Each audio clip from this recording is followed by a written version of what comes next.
Deepak Singh, welcome to this presentation. Is Arvind Kejriwal the virus that's going to destroy India? I'm afraid the answer to that question seems to be yes. In this presentation, I'm going to tell you why I think so and how that might happen. Let me start with a Mark Twain famous quote that history doesn't repeat itself, but it does rhyme. Now, as you can see on the screen, that there is a Venezuela and India. And you must be wondering what has Kejriwal and virus to do with Venezuela and India? Well, let me share you a very fascinating story. Venezuela is a country in Latin America, South America, pretty rich in oil. I think blessed.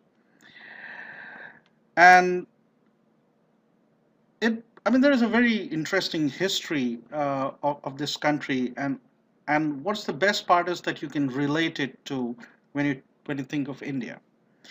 Now, there was a long period of time when there was a dictatorship rule from 1830 to 1958. You can equate it with British colonial rule if you're comparing with India. And then the transition to democracy happened in 1958 in Venezuela. And two political parties called Social Democratic Party, you can call it the Congress, and the Christian Democrats, you can call it a BJP, were contesting for the power. And for next 40 years, between 58 and 98, three times Social Democratic Party was in power and two times Christian Democrats in power. And they were running a pretty closed economy since the country was already blessed with, lots of oil. They hadn't to do much, just sell the oil, get the money, and throw the tolls. And then there was rampant corruption, crony capitalism, you name it. Everything was bad. But as long as the price of oil was high, things were okay. But when the Middle East conflict ended in 80s, the price of oil internationally started coming down, and that's when it hit the Venezuela very hard. Because Venezuela didn't had anything else. The 95% of the export earnings were coming from the oil.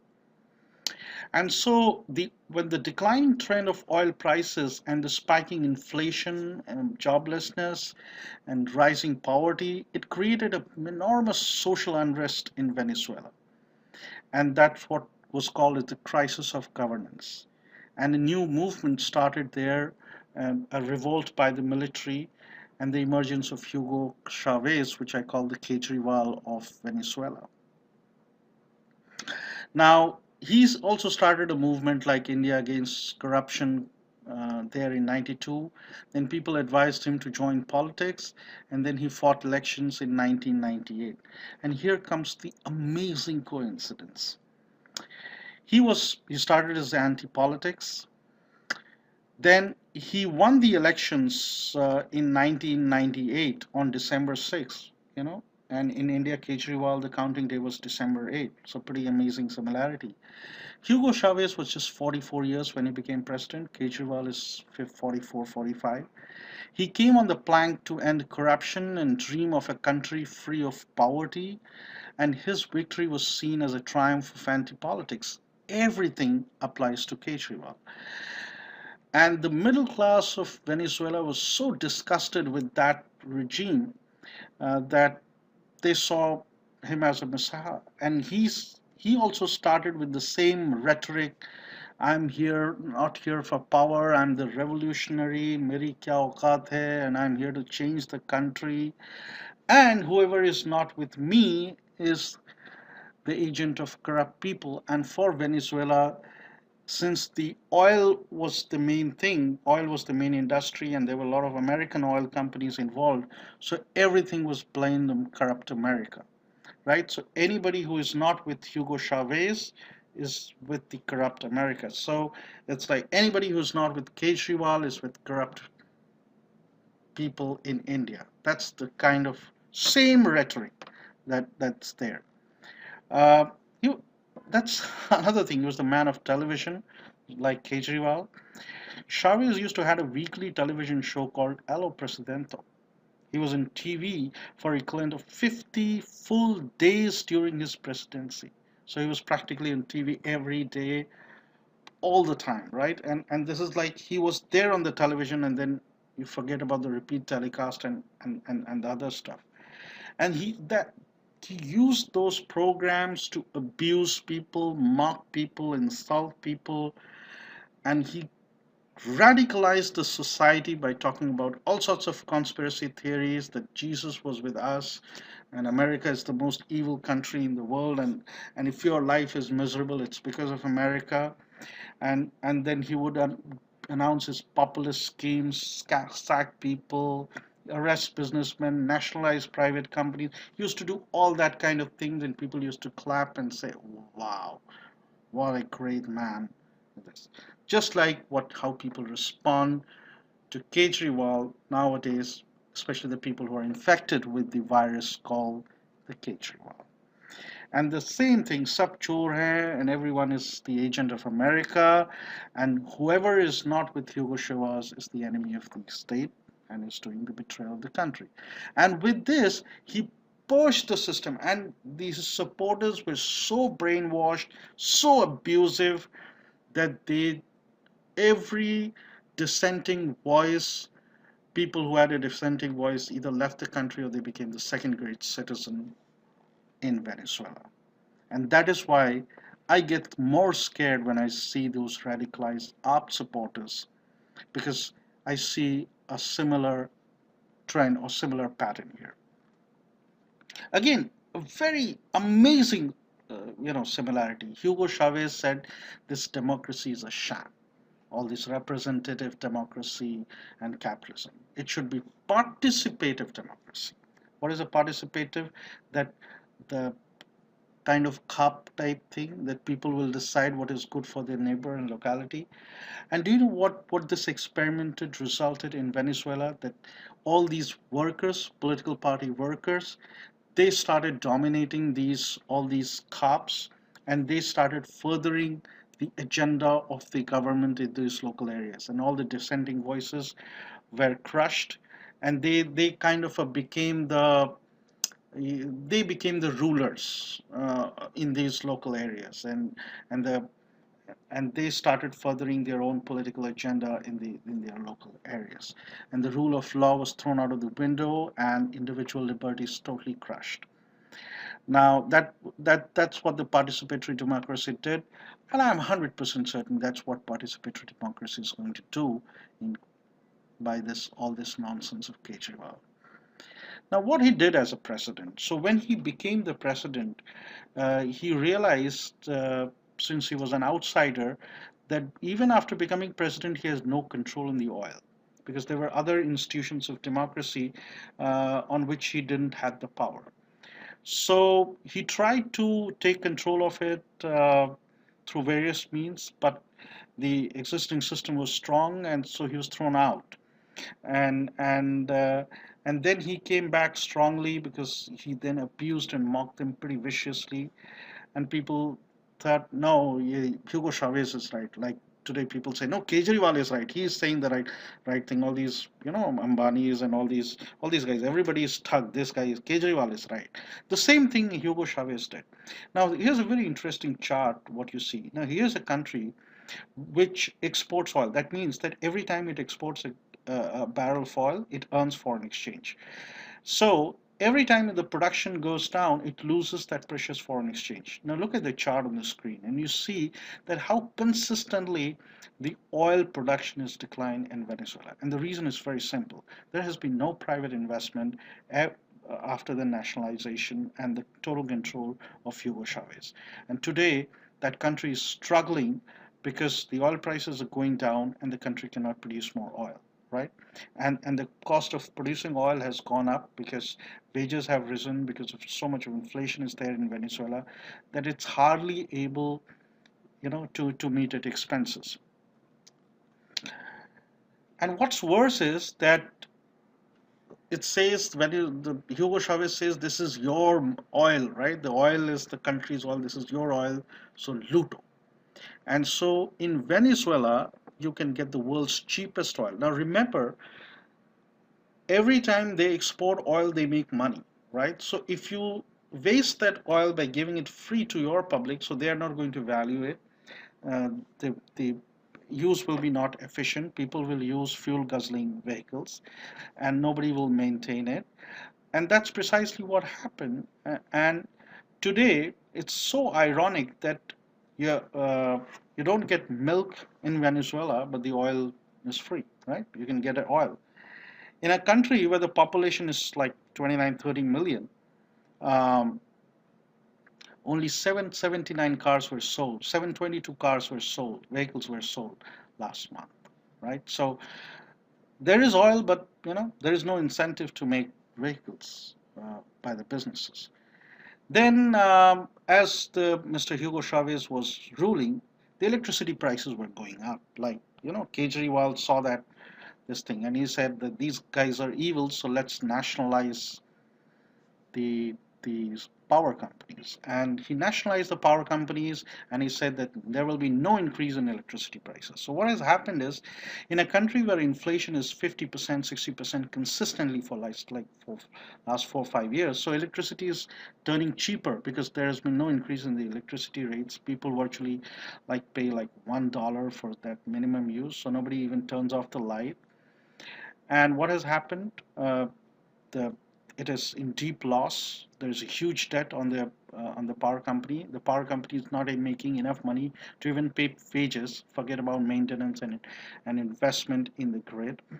The blackouts have been become rampant. Now people don't get power. So it's the same script. People know it, and when hear people say it, they are called no. Kejriwal is a smart guy. He is very intelligent. Yeah, this is what happens. One of the important things in policy making is that you should always see that there should be reference point in the history that when somebody does this kind of thing, what eventually happens, right? So before you clap, you should know that if you take this route, this is where you will land up.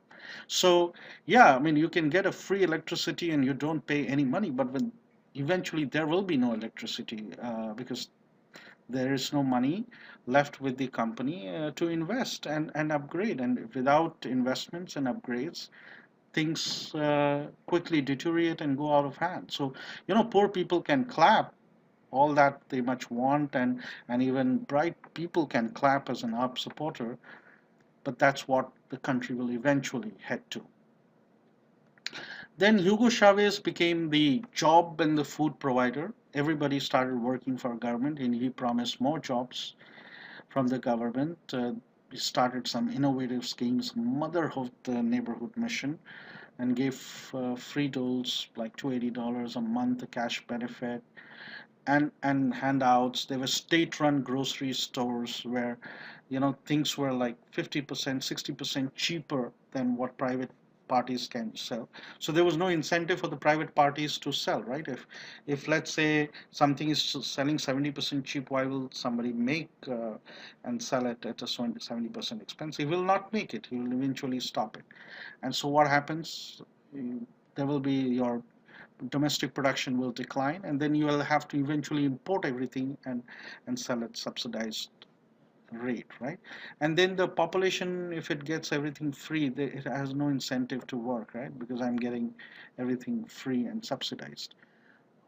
Then on top of that, the Hugo Chavez and this government was so anti-business that, and on the first whim, oh, these guys are corrupt, they're increasing prices, they're greedy, let's nationalize them. They implemented the concept of fixed profit. So your profit margin is fixed. Anything you want to earn more than that, you're a greedy person, we'll nationalize it, we'll lock you behind the bars. Now, who wants to go to jail? Why will anybody do business? And so as a result, the domestic industry collapsed slowly, slowly, slowly. They collapsed. The numbers went on going smaller, smaller, smaller, and they are now almost on the verge of extinction. So what happens? Where is Venezuela today? I mean, it must be heaven, right? I mean, for all the ARP supporters, because this government, Hugo Chavez was not corrupt. I mean, he was the super honest guy. And there's a very interesting description I picked up from the web. which says that there is no milk in the clubs, right? Anywhere there's no milk, there's no light in the house, no power, the water doesn't come. In the grocery stores, there is shortage, so you don't get it. Inflation is running at 50% and people have moved out of the country. So you have to stand in queue for 5 hours to get a bottle of milk, right? Wow. I'm so excited to see this government in India, right? Where people have to wait in queue for 5 hours to get a bottle of milk. And this is how people spend the day. Stand in queues to get the basic necessities of life. And what happens when life becomes miserable? People become animal. You know, the homicide rate, like per 100,000, was 19 in 1998. Today, it is 79. And this also includes a large part of political killings, because when society gets radicalized, people don't listen to dissenting voices, and what do? They kill the other person. And then when there's shortage, people loot, all that kind of things happen. So that's what happens to a dream society which is being painted by the Arvind Kejriwal. And what is the government response? The government continues to blame America for the mess that the Venezuela is in, right? They are the masters of conspiracy theory. So when electricity rates go down, they will expel the US diplomats, and arrest some Western countries' officials, saying they were the ones who sabotaged. Why I use the term virus? Because when I see what has happened to the Venezuela, and by now you must have seen that how amazing the similarity in the line of thinking of the Arvind Kejriwal is. And what hurts me the most is when I see the bright young minds of India infected by this virus. I see very little hope in our country.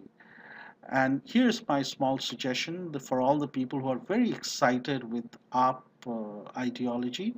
They should be transported, they should be asked to go to Venezuela and stay there for 6 months.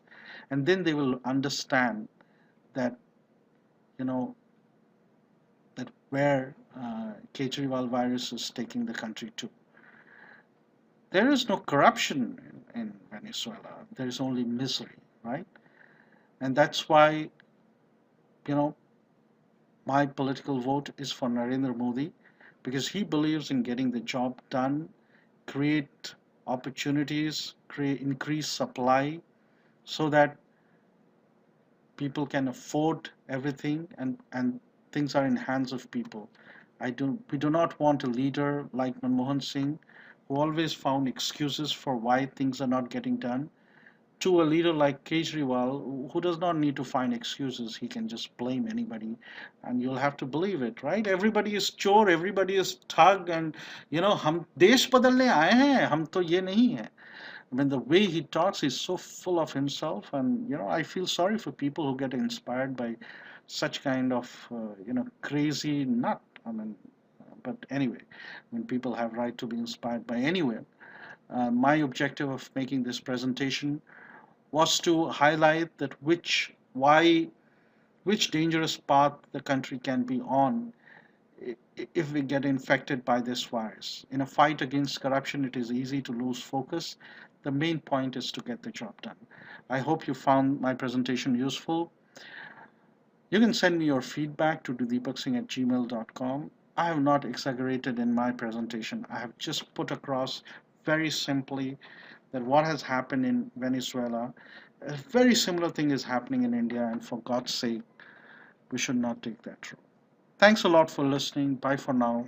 My Twitter ID is smarket, and you can send me your feedback at 2deepaksingh@gmail.com. Thank you.